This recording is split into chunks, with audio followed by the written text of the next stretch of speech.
Benvinguts novament a Xarxamoc.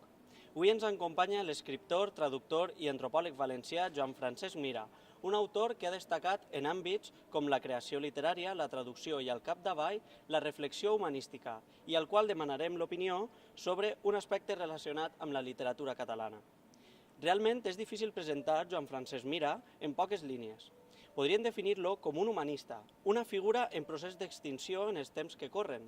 Des de bon començament, l'escriptor ha combinat l'interès per la reflexió al voltant de la història, la cultura i la societat valenciana, crítica de la nació pura, sobre ídols i tribus, sobre la nació dels valencians, Almansa 1707, després de la batalla, amb la creació literària.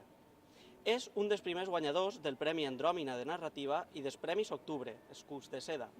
Aquest guardó en seguiren molts altres amb novel·les tan emblemàtiques com Els treballs perduts, Purgatori o El professor d'història, entre moltes altres. Mira difon el seu treball també des de la premsa, El País, El Temps, Punt Avui, i també des del ciberespai, com el web joanfmira.com. Per arredonir aquest perfil, caldria fer esment de les seues magnífiques traduccions literàries que han posat a l'abast del públic obres com l'Odissea, els Evangelis o la Divina Comèdia en català, sense oblidar tampoc la difusió de figures cabdals de la cultura valenciana amb obres com Borja Papa o Sant Vicent Ferrer, Vida i llegenda d'un predicador. Les raons perquè siga avui a Xarxamoc són ben evidents. Moltes gràcies, professor Mira, per la seva col·laboració. Les preguntes que li volem formular són les següents. Respecte de la literatura, la llengua i el País Valencià en general, és vostè optimista o pessimista? Per què? Bé, en primer lloc, gràcies per haver-me convidat a Alacant, que sempre que vinc a aquesta universitat estic tan a gust, en un ambient sempre relaxat i bonic, en els jardins, els arbres, els parcs que teniu així, em fa molta enveja, almenys l'ambient extern de la universitat. Quant a les preguntes que m'has fet, en realitat són tres preguntes. Si soc optimista o pessimista respecte a la literatura, a la llengua, i l'última era en conjunt... El País Valencià. Això és més complicat.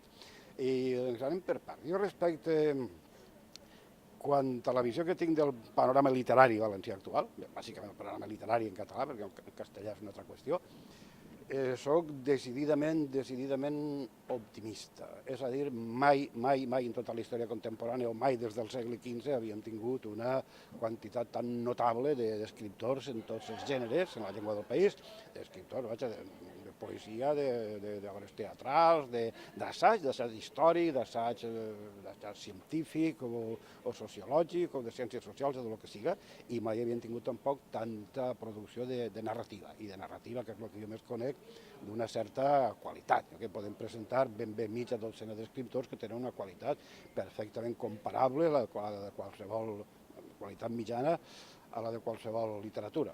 No és qüestió de fer noms, perquè seria molt llarg, però realment sí, la producció, la creació literària funciona d'una manera esplèndida com mai.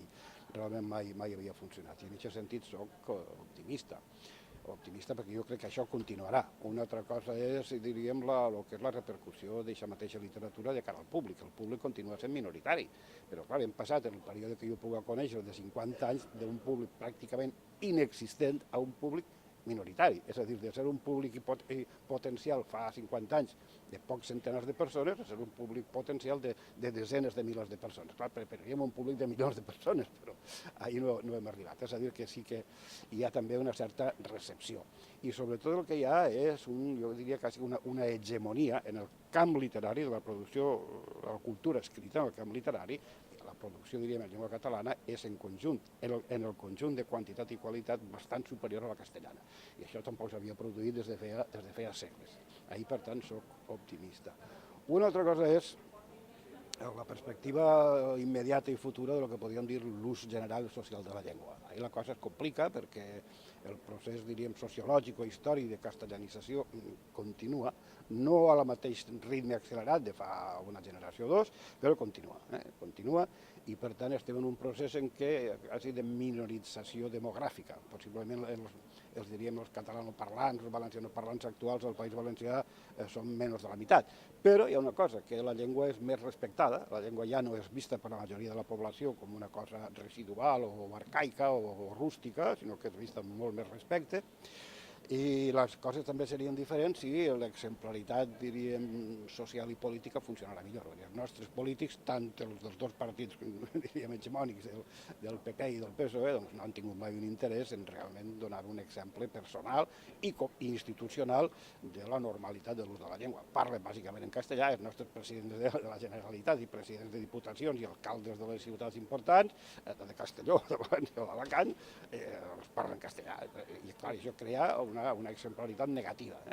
Per a ells, encara que moltes vegades de paraules, no, tenemos que defender el valenciano i tal, resulta que a l'hora de la veritat l'exemple que donen és el contrari. La gent els veu, els escolta parlar i diu, esta és la llengua normal, esta és la llengua que serveix per a alguna cosa, la llengua de la política o la llengua de l'administració o la llengua de les institucions públiques. Si l'exemple que hagueren donat haguera sigut una convicció real i d'un ús real, segurament el procés, diríem, de retrocés lent de l'ús social de la llengua no seria el que és. Per tant, a curt termini jo no veig la cosa excessivament dramàtica, però a llarg termini no ho sé. I després hi ha el tema de l'escola i el tema de la dificultat inclús per a tindre un ensenyament normal en la llengua pròpia. Bé, però també hi ha una reacció popular molt gran. Ara aquestes setmanes estan fent les trobades d'escola valenciana que al final, en cosa d'un parell de mesos, igual reuniran 200.000 persones, que ja no és una minoria insignificant. O sigui, segurament som numèricament una minoria, però una minoria significativa, decisiva, i que fa que un gruix important de població valencianoparlant tingui un nivell de consciència de la llengua que fa 20 anys, 30 anys no tenia. I quant a l'última part de la pregunta, el futur del País Valencià. El futur del País Valencià com a què? Economia, en política, això és molt complicat. En consciència de país propi, això és molt complicat, perquè estem en una situació transitòria.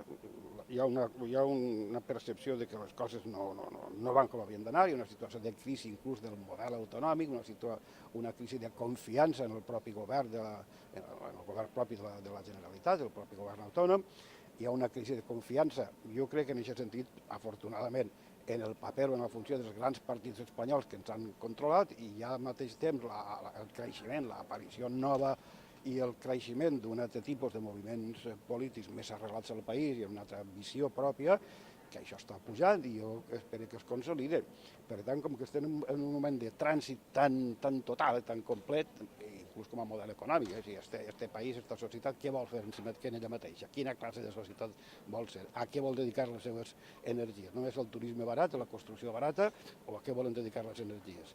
Hi ha un moment de confusió i de canvi, de transformació de la mateixa societat i de perspectives diferents, però ningú sap, i jo per molt que he reflexionat, i m'agrada reflexionar en aquests temes, que tinc una certa pràctica inclús professional d'aquesta reflexió, ningú sap això on s'ha de portar i on acabarà. Jo, per tant, en aquest tercer aspecte que he preguntat, del futur del país, tinc un punt de perplexitat, però això sí, de perplexitat activa. Crec que el futur del país en part serà el que nosaltres farem. El que la gent que tenim també una certa presència en l'opinió pública, en l'opinió general, també hem de posar la nostra part. El país no va a soles ni cap ací o cap allà, anirà cap on nosaltres el portarem. Molt bé, moltes gràcies, professor Mira, per participar en Xarxa MOOC. Gràcies a vosaltres i molt content per la visita.